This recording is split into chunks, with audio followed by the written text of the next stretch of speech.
Hey guys, Vance from the My Latin Life podcast here. Quick note before we jump into this episode. This is episode 200, so a little bit of a milestone. I was just reflecting on episode 100, which came out on August 27th, 2023, basically a year ago to the date. And on episode 100, our guest was Christian Nessheim, founder of IMI Daily, aka Investment Migration Insider. And that episode was kind of like our induction into the formal investment migration community. My Latin Life has evolved over time. It started out as a website, as a blog. Then we grew the Twitter. Then we launched the podcast. And now we've basically become a full scale immigration agency where we help people get residency all over Latin America. We help people open offshore bank accounts, lower their taxes, escape the West, and overall make progress on their internationalization plans. So I work directly with people. I have clients. You can become my client. You can book a call with us, become our client. But yeah, that's a little bit about what we do, and it's been quite a journey. And I really, everything just seems to be coming true as we predicted, right? I mean, things just keep getting crazier every day, every year. The importance of second passports has never been more obvious than now. So I think we were really onto something when we got started. So I wanted to give a big thank you to the audience for listening, for subscribing, for commenting. You guys are the people that make the podcast what it is. And then also wanted to thank our guests. We've had almost 200 guests. I think I had one or two solo episodes, but pretty much 200 guests. And then I wanted to thank the sponsors as well. Without the sponsors, none of this would be possible. So thank you to Language Blend, Crema Social, Bit Refill, and Job Stacking. So thanks again to everyone and enjoy this 200th episode of the My Latin Life podcast.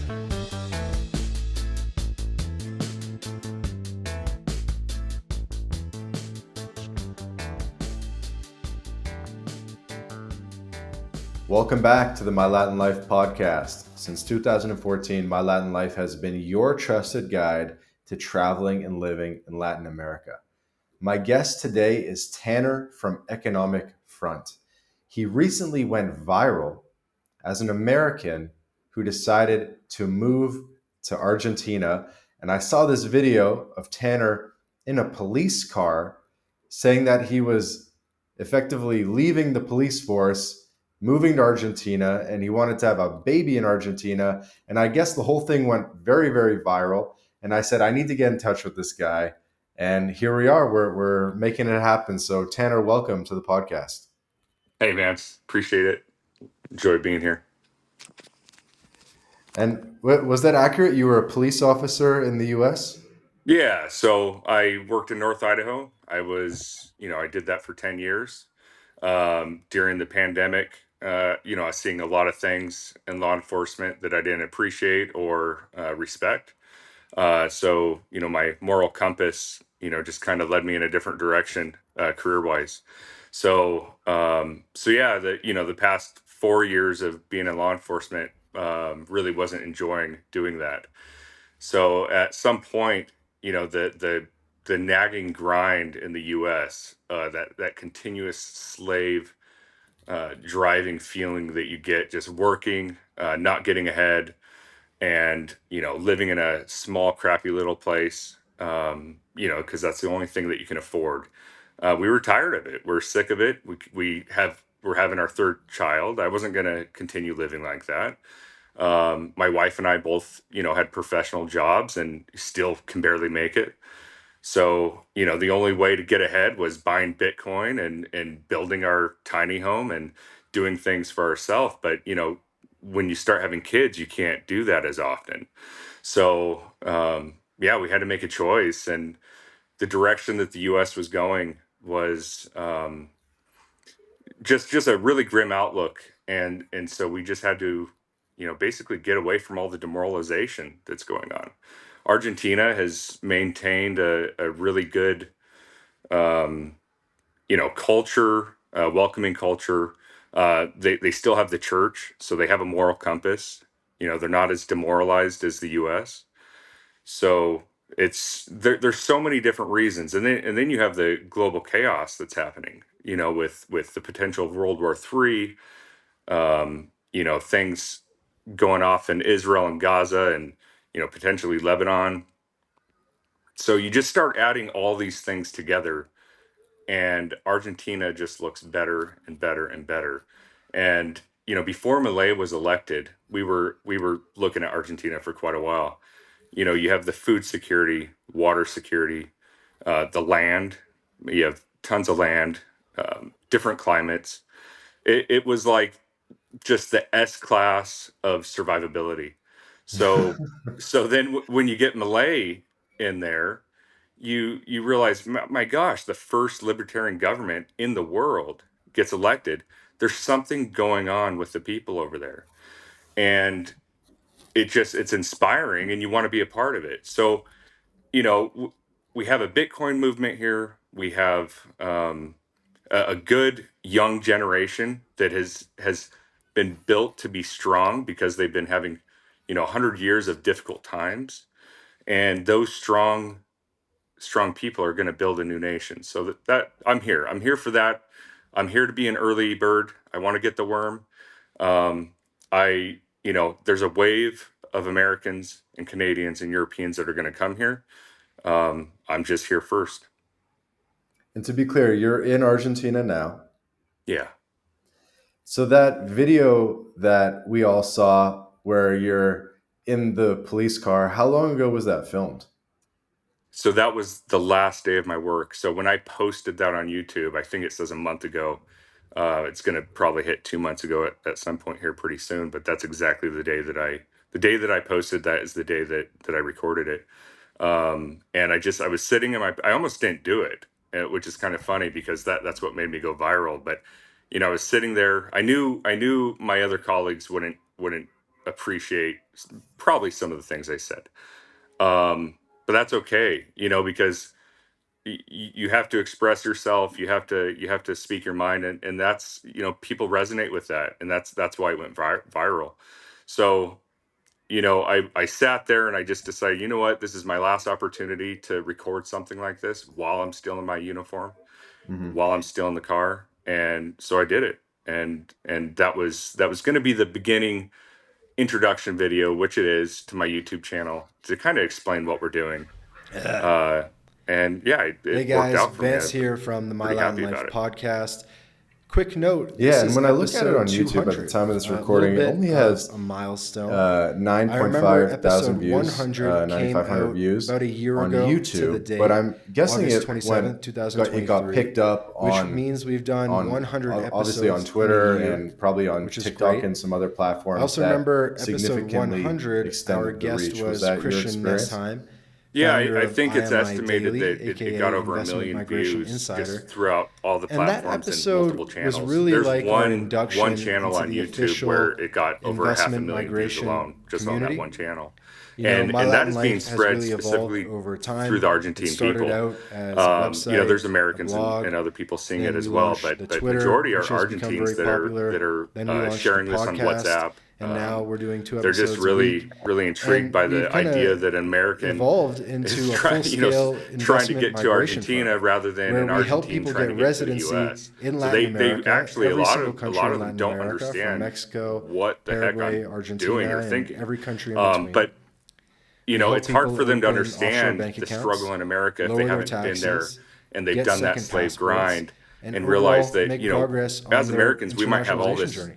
crap, Cool. these So, cars if you'd like and to the work houses, and with My Latin Life but we personally don't to own make this. progress This on is your deep debt internationalization up to plan, our you eyeballs, can get in touch with and us, the book a whole call. There'll be a economy link is in the built on a description house to of do cards. so. So and that's going to come Always down at love some working point, with and that one-on-one wealth is clients. is not going to be realized by these Beyond that, people, just wanted to and give a they're going to big miss the thanks opportunity to to get the everyone heck out. involved. So first and And foremost, a big you know, thanks I to the understand audience real estate for being a great way in subscribing, the for U.S. to, you know, commenting, rent out, and supporting, and sharing the you know, you show. better Please position be yourself sure to well. You share know, the the show news with yesterday all your is that friends. Biden's Tell going to your be friends putting about the My Latin Life rent podcast. That's really controls how we on grow, is word of mouth. rentals It's a bit of a nationwide. cult following. I don't know what the result of that And was, but also, that's big what I read thanks yesterday. to our guests. I So, mean, you we've had know, almost we got 200 guests. I think I've socialism only creeping done one in solo in the U.S. episode. and Canada, and So our guests have been amazing, that might and not be we've a had great such option good anymore. guests and such a good range of guests. Hopefully, you guys have found the And I'd love to guests hear more interesting about and just how educational. the response has been or And then how it went also big thanks viral. to our Were there any sponsors. kind So of big thanks to moments Bit like one Refill, Language particular Blend, Primo influencer picked it Social, up, and or JobStack. and kind of Without the support of our what's been sort of sponsors, like the wave or maybe none of sequence this of would have been events? possible. So big Yeah, thanks to everyone so there was involved this in one My Latin account. Life I think podcast. it's, I can't Hopefully, pronounce it, by but there was August one popular 2025, we've done another Argentine 100 episodes, account and that we're had like celebrating episode 200,000 300. subscribers. That's basically And the plan. So we'll see how it goes. somehow, Please be you sure know, to I was starting subscribe to if you pick up haven't momentum already on on YouTube your just because favorite it's a, podcast you know, player, it's a cool Apple, thing for people to see Spotify, YouTube, activity X, in wherever. Argentina. People like that. And we'll So catch you that's in the what I was next doing. And episode. so So it's without an further Argentine ado, found it enjoy and posted on episode Twitter 200.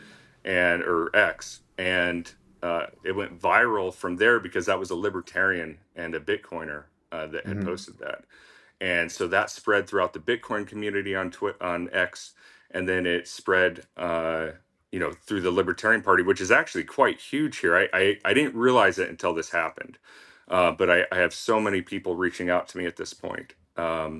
I have people that are wanting to meet up. I have people that are offering free services, which obviously I'm not going to take. I'm going to pay everybody that I get service from. But the momentum, the movement, these libertarians want change so bad that they're offering free service to help my message to get other Canadians, Europeans, and people from the U.S. to come down to Argentina.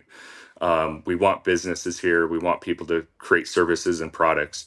This is a mission. This is, you know, I'm not doing this as a, you know, a digital nomad just trying to enjoy myself. This is something that's turning into something bigger. So, and I appreciate that.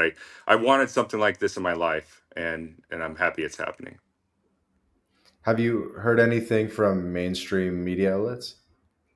Yeah. So last night I was on the gosh, my I can't pronounce Spanish very well right now, but the Carajo, which is I guess a bad word, but that's the biggest libertarian podcast news channel in Argentina, and I was on there last night. So if anybody wants to see that, check that out. I was in the last part of that podcast, and you can just see the enthusiasm that the Argentines have, you know, from that podcast last night. Pretty much blew up again this morning because of that. Hmm. And this podcast probably won't come out for a month, so I know some things will be a little bit dated. So just FYI for the audience, we're recording this in mid-July. You know, we had another buddy of mine, friend of the podcast, named Chew Boy, who came on the podcast because he went viral on Twitter as a Black Canadian guy in Argentina, and That's awesome. he took a selfie in an elevator holding a 24 pack of eggs, and he said like, I love Argentina, the eggs are cheap, the steak is cheap, and it went viral. But the comments were bad, right? Because you know, Argentines are historically a little bit racist, and so a lot of the comments kind of were a little bit on the racist side. But he didn't take it in a bad way. You know, Yeah. but with you, you're just a you know a normal white guy from the U.S., so that obviously wasn't. So I'm guessing you kind of had a slightly different reaction. Was it largely positive? Was there any negativity? Were people saying go back to America, or was it inviting? What was the overall vibe? Yeah. So yeah, with that, I mean that it's a great question. One thing I'd like to make very clear is that it's been overwhelmingly positive. I mean, there might be just a couple, literally over the past 2 days, just a couple, maybe two or three bad comments throughout this entire situation that I've experienced. So when you compare that to the U.S., it's unbelievable. If this happened in the U.S., I mean, you would be just getting ripped. I mean, people would be telling you to get the heck out of the country. They don't care what immigrant, whether it's a European, uh, Hispanic immigrant. The Americans don't care about that at all. And quite frankly, they're not that kind online. And we have a major divide in the U.S. Culturally between both political parties, and it's almost like, yeah, completely two different cultures. Family members aren't talking to each other, friends aren't friends anymore. Yeah, it's a dangerous situation, but yeah, so it's that comparison to Argentina, absolutely totally different. When I get somebody politically disagreeing with me on YouTube or Twitter, they'll say, well, I disagree with your outlook on that, but welcome to my country. I'm so happy that you're here and I hope you enjoy your time. You would never ever get that in the US. So that's something that, and I don't know how other Latin American countries are, but I mean, I don't know if this is something just really special here, but it feels that way. So so yeah, and I do want to bring up the racism thing really quick. The policies of the current administration is good. They're trying to clean up all the terrible things that have happened for the past 100 years. But because of that, they have free health care. They have it's a welfare state still. And so they're trying to fix that. And the whole racism thing really comes from people being really upset about Bolivians and Peruvians and Paraguayans using the services. So they'll say really nasty things about these people, about them being in the public hospitals, stinking them up, or whatever they say. But I would like to, turn people's attention away from the hatefulness towards Bolivians, Peruvians, and Paraguayans, and direct it towards the policies of the government that still need to change. And that's get rid of all the free shit that brings these people here. And it's not that we don't want these people here; it's that that's where the complaints come from. So if people come to Argentina, they're going to have to be able to provide for themselves, create services and products, and build up the nation. And they're not going to be just coming here for free stuff and not providing anything. So it's a government problem and not really a people problem or a racist problem. Hmm. Yeah, I know one anecdote that blew my mind was that until recently, people from anywhere in the world could come to Argentina and get a free, literally free university education. It wasn't just limited to Argentines. This is something that I saw from Bowtied Mara. So shout out to him. I think it was Bowtied Mara that even put me on to yourself, Tanner. And how nuts is that you could just like maybe fly from the US to Argentina and get a completely free education? I think they kind of have eliminated that, but just to give you an example of like the scale of the freeness. Yeah, it sounds, I admit it sounds amazing. It sounds great. Come to this country, get free this, free that. The issue is there is nothing that's free. Somebody's paying for that, and that's the taxpayer. That's the deep inflation that Argentina's in. And so I would just advise people that have ideas of doing something like that. Just consider what you're doing to the local economy and the people. Don't participate in something like that. Yeah.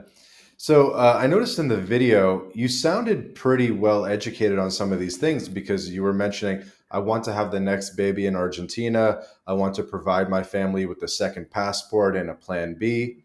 And so you obviously must have learned these things from somewhere. Maybe it was My Latin Life on Twitter or somewhere else. What were some of your inspirations and how have you sort of educated yourself on this topic of Plan B and internationalization?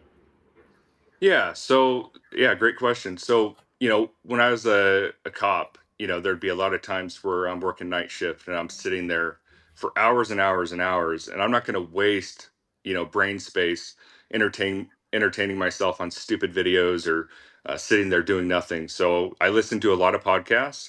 I watched a lot of YouTube videos and sitting there miserably thinking about how I can't get ahead in life in the US. It drew me to a lot of these channels that you're mentioning, and one specifically, I was always looking at Plan B passports since watching the Nomad Capitalist channel, but Hmm. what really got my interest sparked was this girl on Twitter named Shannon, I believe it's Michaela, and she Yeah, made a yeah. video. Yeah, she made a really cool short video, having a baby in Costa Rica, and I just for some reason the idea had never crossed my mind, and the idea of going to a country and having to be there for 2 years, to get a citizenship. That's a difficult thing to consider. I mean, that's 2 years of your time. Or, I could come to Argentina, take the risk, be here for a year and get my citizenship. So I could always achieve that goal because this is taking a lot of money to do. So I achieved my goal of having citizenship. And if for whatever reason we didn't want to be here, or something was terribly wrong with the plan, we could always go back to the US, but at least we achieved it. A 2-year plan wasn't appealing to me. That was a major risk. I got, 2 kids. I have another one on the way. I couldn't take a risk like that. So, but with that being said, the outlook of Argentina is looking much better for us because of the community that's reached out. So that's been really good.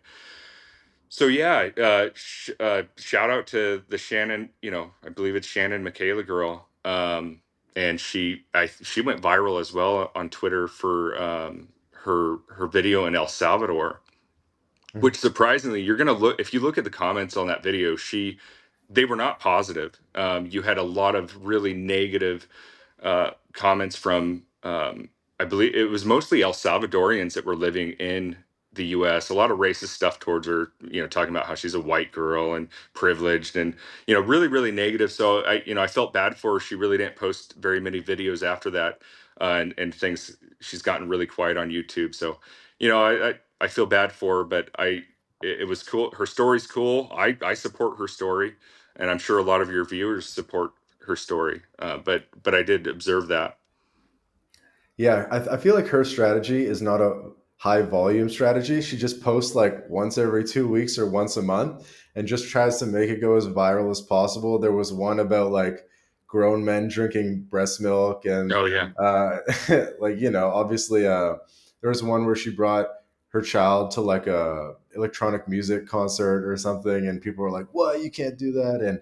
And then obviously this stuff about birth tourism in Costa Rica and El Salvador. So yeah, I like what she does, and definitely gives you something to think about at very least, and kind of just shakes your frame a little bit and gives you maybe a perspective you haven't seen before. Exactly. And by the way, that's all it takes. I mean, you watch one video. For me, it was one short video, and that led to this, which led to many other, a lot of blessings that are currently happening. So, yeah, it's shocking what one little thing you just you don't expect it, you don't know what it's going to be, but it can be one YouTube video. I didn't think I was going to be a YouTuber, or go viral in Argentina, or be on one of the largest Argentinian podcast. I never thought this was going to happen. Yeah, it's crazy how one video can change your life. So I'll ask you about a couple more things that you touched upon, and I made a mental note to come back to. One thing you mentioned was that in America, families don't really talk to each other much, and that friends don't really see each other. And I would love to just hear your perspective. I would love to hear you just elaborate on what you meant by that. Yeah. So, for me, experiencing that, I was one big thing, I was in the dating world pre 2016. And so I never ran into any political debates with any of these girls that I would go on dates with. It wasn't a thing. No one, I didn't care whether they were left or right, or, just having a good time. And if you get along with them, you get along with them. But after 2016, that all started to change. It really mattered whether you were Republican or Democrat, and that affected people's dating lives. That it affected relationships. And then you forward and you get to 2020, it gets even more toxic. Now you're either pro that thing or not, and that turns into a whole nother element.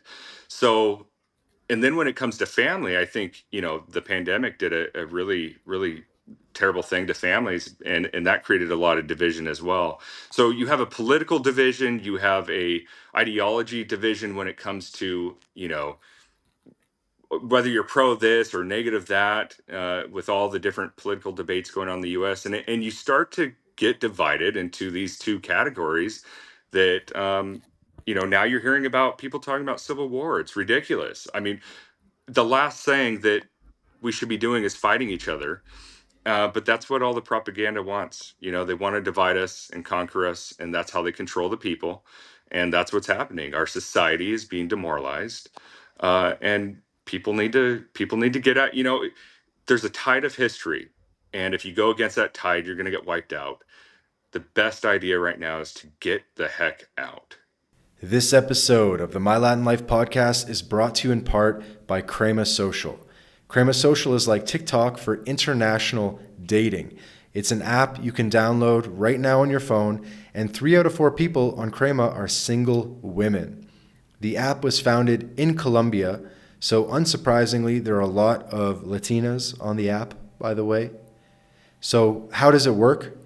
Crema Social is a social meal experience where you invite a hot girl for a lunch date via video call and food delivery. New concept, so you'll have to try it out for yourself, but this is probably the best way to meet Latinas before you visit the country. So if you're in Latin America or planning to visit Latin America, download Crema Social now and start getting dates right away. There will be a link in the description to download, or just search Crema Social on your favorite app store. Have fun, guys. This episode of the My Latin Life podcast is brought to you in part by BitRefill. BitRefill is the best way to spend your crypto in Latin America. Purchase gift cards or mobile refills from more than 3,500 brands in 186 countries instantly, safely, and privately. You can also apply the code MyLatinLife at checkout to get 10% back on your first purchase. Go to bitrefill.com for more information. This episode of the My Latin Life podcast is brought to you in part by Job Stacking. If you are a remote or hybrid worker looking to maximize your earning potential, then Rolf Haltze, the author of Job Stacking, guarantees you'll be able to double your income. This is the exact system Rolf has used to take his own income and those of many others beyond $20K a month. So what is job stacking? It's this idea of working multiple remote jobs. You might have heard Rolf, he's worked 5, 7, even 9 remote jobs at the same time before. And by the way, job stacking works equally well for non-technical roles. So no, it's not just for the nerds. So if you're ready to job stack, then book a discovery call with Job Stacking and see how they can double your income in just 9 weeks. In the show notes in the description, there will be a link where you can book a call directly on the Calendly of Job Stacking and be talking with them as early as tomorrow about how to double your income as quickly as possible. And I know you're new to Argentina, but are you noticing anything sort of different in the social interactions or in the street? Do you see it as a more family-friendly place, or what are you sort of seeing? Yeah, I would really like to express this, and people really listen to what I have to say about this. The culture compared to the US is drastically different. And I mean that. You go to a coffee shop, people are talking to each other. Um, we sit down, we have a coffee. People, Argentines will turn to you, and if they speak English, they are so happy to speak English to you because they're excited to. They learned this language and they want to use it. So that's been a really nice experience. We're walking down the sidewalks in Buenos Aires. We have older generations stopping, patting the kids on the head. People carry Mhm. cookies in their pockets, pull cookies out and ask us if they can give kids the cookies. That's literally happened twice to us already. And multiple conversations on the sidewalks when you're waiting to cross a crosswalk. So I never experienced that in the U.S. I'm not trying to say you can't build relationships in the U.S. I have a lot of good friends in Sandpoint, Idaho.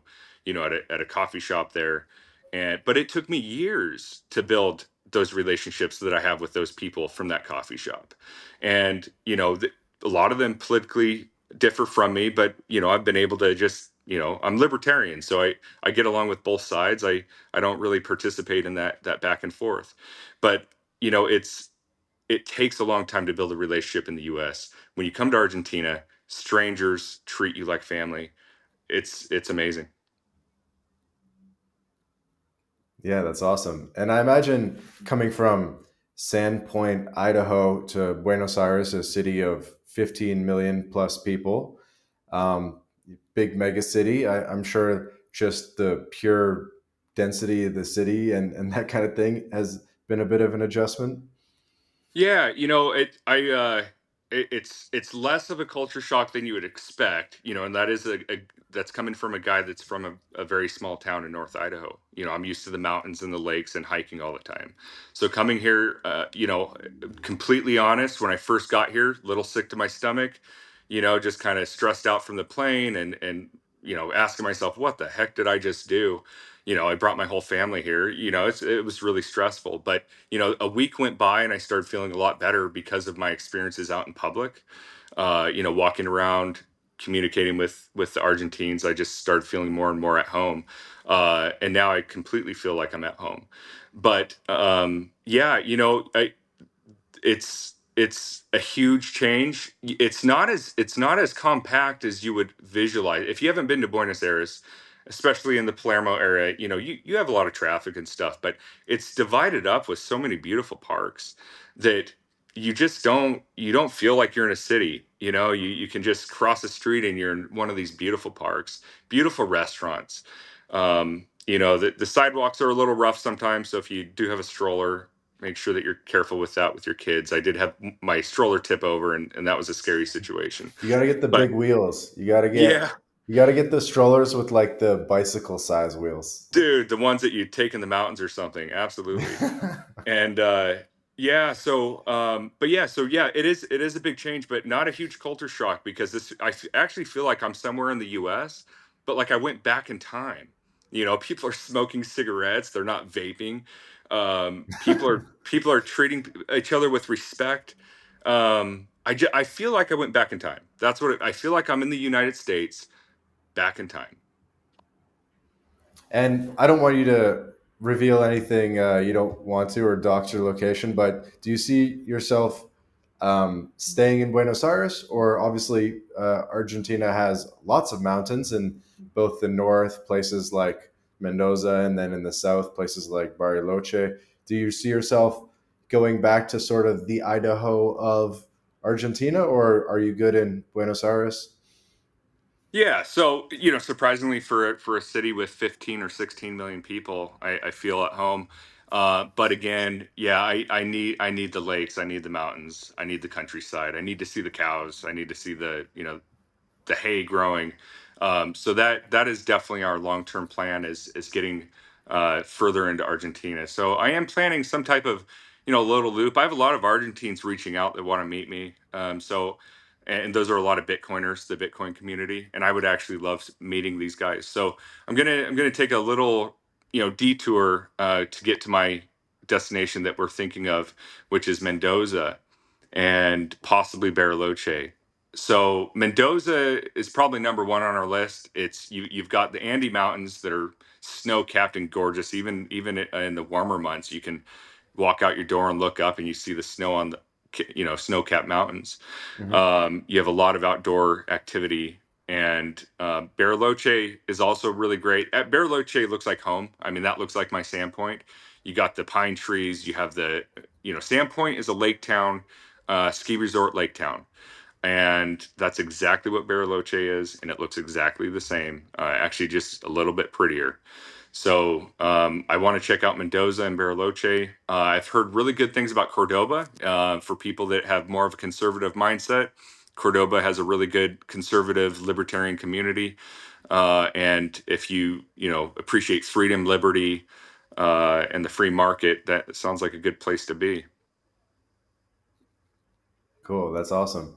I wanted to also go back to something that struck a chord probably with the audience as well, which is this feeling in the US of not being able to get ahead. And then in Argentina, I'm assuming, maybe you're feeling less tense about things.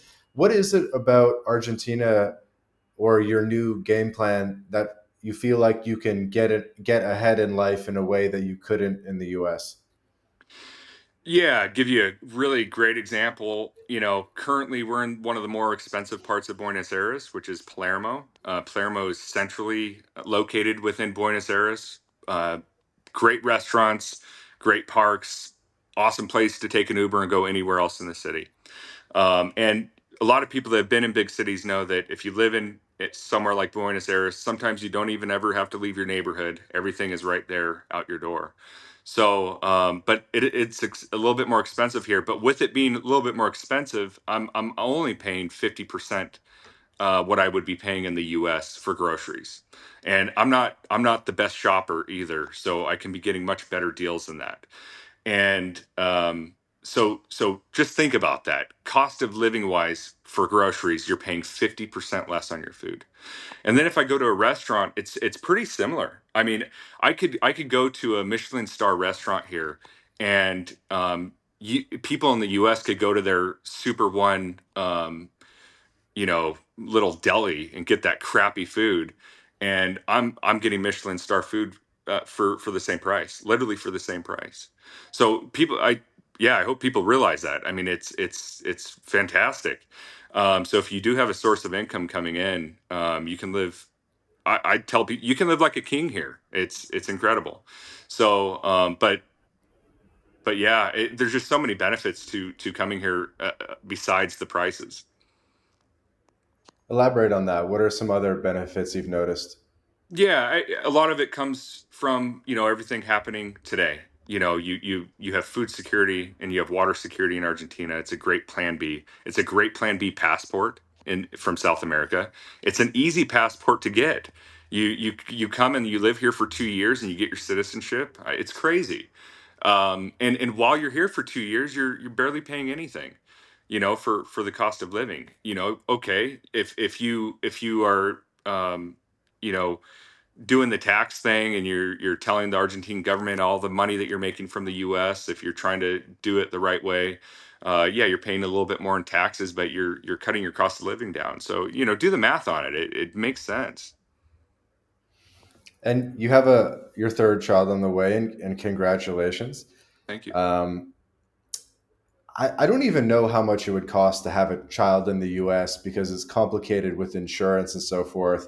Do you have an idea of how much it would cost to have that child in the US versus Argentina? I'm sure you've got some quotes and stuff down here. Yeah, so our first kiddo, we had him in the hospital. I overall, even with insurance, during my career, my insurance has been getting worse and worse and worse, meaning that my deductible goes up and up for the same exact plan. And that's been endlessly happening to me. So the healthcare and insurance system in the U.S. is an absolute broken system. It's a scam. It's absolute trash. But so that with that said, I paid $10,000 out of pocket for the kiddo, and that's cheap in a hospital. I have Wow. And that's friends. with like government insurance, right? That's Because with you were a government. cop. Yeah, city provided insurance. Yeah, and so my deductible was just garbage. I could pay double a month on my insurance if I wanted a better deductible, but that doesn't pay off either.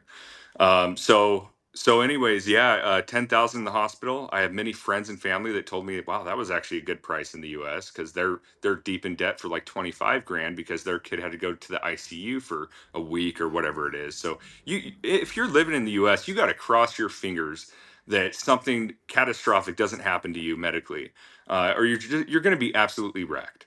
So yeah, and then we had our second child at home in the U.S.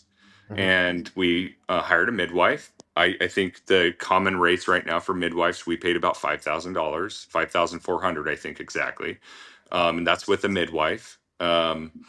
And or grow the balls and do it yourself if you want to save money. It's not that scary to the process isn't that scary once you see it and once your wife is comfortable with it. But make sure that you're close to a healthcare facility just in case. But anyways, yeah. So then we come down to Argentina, and I'm out of pocket $1,500 for two midwives. One of the midwives has 28 years of experience, and the other one has 18 years experience. And these midwives have been, for all those years, providing that service to all these women having children at home. And we feel very, very comfortable with having two of them with that much experience. And for $1,500, I mean, that's nothing. And to them, it's a lot. So you're supporting two families that way. And then our Spanish is not very good, but so I got a doula that speaks English. So she's been translating for me with the midwives, and the doula cost me $300. So out of pocket for the birth, I'm out $1,800, uh, which is nothing. And permanent residency to boot, and obviously potentially citizenship as well. Yeah, yeah. I mean, you get your child, if you time things right, you can get your child's U.S. citizenship at the U.S. embassy within a week to a month. And then, for your permanent residency, a month, 2 to 4 months for permanent residency for the parents from Argentina. All this, depending on the province that you do all this in, it's all different. But that's permanent residency. That's really quick, up to 4 months. That's amazing. And then up to a year, if you do things right, up to a year to get your full citizenship, and then you're good to go. You got it. You got it forever. A lot of people are worried about Argentina. You can't get rid of your citizenship. There has been a few cases where, naturalized citizens can revoke it. They had a very lengthy legal process to do something like that. But Yep. I'm not. The U.S. has tentacles that goes around the globe, and they will track you down and screw your life over for any mistake that you put on your taxes or anything else. So you got to be extremely careful with the U.S. government.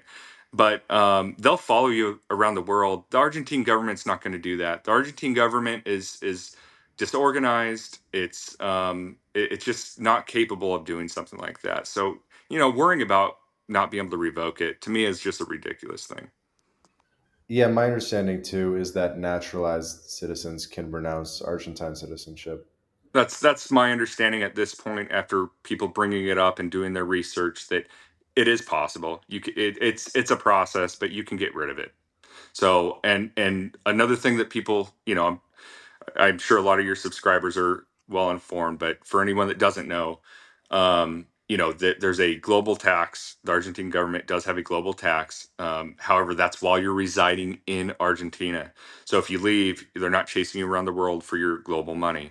Right. And It's not again, citizenship based taxation, it's residency correct. based taxation. Yeah, and from my understanding, you might know better than me, but the U.S. is one of the only countries that will chase their citizens around. And so, yeah, I want the U.S. citizens to realize that you're just an absolute milk cow for the government. You're not an individual. You're just there to be milked. Dude, I love everything you're saying so far. I'm like, this podcast is great. Awesome. Who have been some of your other inspirations? Because, and you can feel free to name names. Like, I don't care about the free promotion. I'm just curious, kind of, Yeah. what has led you to getting so educated on the topic. Yeah, like I said, I spent years in that police car listening to this stuff. So one inspiration for me was Doug Casey. He's a hardcore libertarian, anarch capitalist type guy. Doesn't believe Yep. in government. He believes that you need a court system and you need a police force, and you need a well maintained militia or military for exterior threats. And all of that resonated with me. All of it makes sense. You can have a very good functioning society with those three things, and you don't have to be chasing citizens around for the most ridiculous things. And obviously, the way our system is today, we're not preventing crime. Okay, so the U.S. is absolutely going into the shitter. So it's something that people need to realize that point of view, of heavy government overreach in every category of life is it's not going to be a good thing for the future. So yeah, Doug Casey, shout out to him. He really opened my eyes to a lot of things, and he travels around the world. He lives in Buenos Aires right now as well. Mm. So I think he got my attention onto. I would say he's the first person that got my attention onto Argentina. This is pre Milei being elected, probably by a couple years at least, probably during the pandemic. So I was I was already looking at this place. And he names, I probably sound like Doug Casey at this point, the way I talk. No, that's cool. That's cool. By the way, random tip: instead of the grocery store, if you go to, have you been to like the municipal markets or like the city markets where they sell fruits and vegetables? You'll cut your groceries significantly more than the grocery store as well. Yeah, no, that's great advice. I'm glad you brought that up so everyone can listen to that. I haven't done it yet because we've been, when we've been walking past these markets, we've been having other things that we had to do. But yeah, they on the weekends and stuff, they have these markets, and the whole street is lined in different parts of the city. I mean, you just randomly run into them. You're like, holy cow, here's all the fruit and vegetables, and Yep. you guys, I'm there's no cheddar cheese in this country, so if you love cheddar cheese, beware of that. But I went to one of these markets, and yeah, there was a vendor that's selling cheddar cheese and all different types of cheese. So, even without there being cheddar cheese in the grocery stores, you can find cheddar cheese at these markets. So yeah, I definitely want to hit one of these up and start shopping that way. And what about yerba mate? I'm drinking some right now. I'm not too far away from you in Paraguay. Have they put you onto mate yet? Yeah, so I'm actually just starting my addiction of it. It took me a while to, get my hands on some. I just was a little intimidated how to do it the right way, and I wanted to get the right cup, and I just wanted to have a special Yeah. cup that I bought and do it with. So eventually, I bought a cool cup that I found at the Recoleta Sunday Market. I made a video of that on the YouTube channel, Nice. and it's a great drink. I mean, when you first drink it, especially if it's not done right, it's a little bit bitter, and but it's not terrible. I've always liked weird drinks, so I kind of dealt with it, and then you start craving it because you get like I mean, you get this caffeine rush from it, and then you get like this almost like a dopamine effect from it, and you just you want more, and it's like you don't even care about the flavor if you're not into it yet, and you just go back for more. It's kind of cool. It's a cool experience. uh and then yeah, you just start getting hooked on it. So actually, I drink it every day now. It's it's actually really great. Good. Just watch a YouTube channel how to do it right. First time I totally screwed it up. It was super strong and bitter. But there are ways that you can do it. You can mix it with juice. I've heard people doing Yeah, milk, and they don't do yeah. that. Just do No, water no, for but now for anyone yeah, no, but listening. but the Argentines, they do so many different things with it, so Yeah, you yeah, can be yeah. really creative, especially if you have kiddos. You don't jack them up on caffeine, but the Argentines, they do make their drinks for their kids as well. So yeah, I guess I'm curious about the cost of living overall. Like, feel free to share as much as you want, but how much do you think you were spending in the U.S. and then now that you're in Argentina? I know you're newer, maybe you're still kind of on Airbnb versus long-term rent or whatever, but how much do you think you were spending in the U.S. on average per month as a family of four, and then how much do you estimate going forward you can budget for in Argentina? Yeah, so the approximate rent for just a crappy place in Sandpoint, is, and this is low numbers, is like $2,000, $2,300, something like that. That's the average cost of living there, and so that was a miserable existence.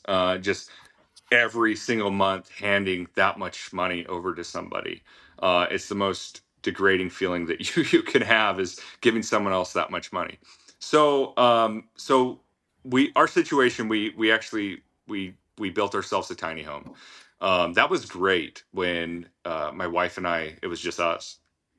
Yeah, you can't escape to the other room if somebody farts, but you don't have um, you don't need a lot of things. You can save a lot of money, but once you start having kids, it's just not doable. It's the tiny home thing is miserable for a little kid. So, and then you have two kids, and it just doesn't work out. So we ended up moving out of the tiny home, and give you an idea. A crappy little town in North Idaho called Old Town. The cost of living should be probably near zero over there.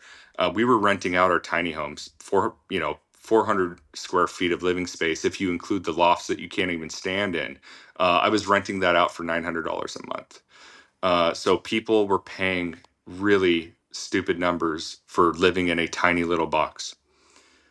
So in Argentina, on the other hand, we're in the best part of Palermo, uh, in Buenos Aires, and I'm paying $1,100 a month here, which is on the expensive side. For how many bedrooms? We have 2 bedrooms here. That's not bad. That's great. And then, so I guess like all in, how much were you spending in Idaho, and then how much are you spending now in Argentina? Yeah, overall, I haven't I haven't I haven't done my exact numbers in a really long time, but I was spending. I mean, going off of our paychecks and then what we'd have at the end, I per month that I had to be around $4,000 a month at least. It's yeah, it was really expensive. I mean, just food alone, especially with the kids and the diapers and all the things that all your monthly things that you pay for, and um, I mean, that's what I would estimate. I'd have to do the numbers, but and then here, I mean, yeah, aside from the rent, you're paying a really low number for groceries here if you do it the right way. You could easily live here comfortably with rent and food for, I would say $1,800 a month, and that's living like a king compared to, how a lot of the Argentines live. They're suffering. So yeah, I would say $1,800 is at the time that you and I are recording right now, is that would be a great amount of money to live comfortably if you do things right and you shop right. Yeah. Well, I'm sure a lot of Americans would love to raise a family of four on $1,800 a month and be in a walkable area Right. and a nice area of the city. That's great. Yeah, and I don't have experience over in Mendoza yet, but I have many people telling me, dude, get over there. It's even cheaper. It might be 50% cheaper over there. I don't know, but that's what I'm hearing. Cool. Sounds about right. We're going to get to wrapping up. Do me a favor, though. When we say bye, don't immediately X out because it takes a second for the audio to upload. But let's kind of get to wrapping up. Just have a limited amount of time. I wish we could do like a 2 hour pod or something, and we'll probably have to have you back on or collaborate in the Yeah, future no, if you somehow. yeah, if you think of questions or you want to talk, like I have a lot of things on my mind. I've studied a lot of different things. I'm more than happy to talk about things. Yeah, dude. No, this was absolutely epic, Tanner, and thank you so much for joining. Again, the Twitter as well as the YouTube is Economic Front, and all the links will be in the show notes. But Tanner, why don't you share any kind of final message that you have with the audience? Yeah, at this point, I'm really resonating with the Argentine people, and I I'm being welcomed, and I feel at home here, and I'm getting passionate about the movement of, and I already was before this happened, of getting citizens from the U.S., Canada, and Europe down to Argentina, open businesses, provide products and services, and let's rebuild this nation. This is a movement. Be a part of it. Stop sitting and being miserable in these countries, working your crappy jobs and being a slave. Get the heck out. Come to Argentina and let's do this. Reach out to me on social media. I'm happy to meet up with other families from the U.S., Canada, and Europe. Ask me questions on private messages. I'll answer your questions. And yeah, come to Argentina. That's my message. I love it. So this has been another episode of the My Latin Life podcast. Again, my guest today, Tanner from Economic Front. Wherever you're listening to this, maybe it's YouTube, X, Spotify, Apple Podcasts, please be sure you're subscribed because we're dropping 2 episodes a week with amazing guests just like Tanner. So subscribe, leave a comment, let us know you enjoyed the episode, and thanks for watching. Ciao for now. Ciao.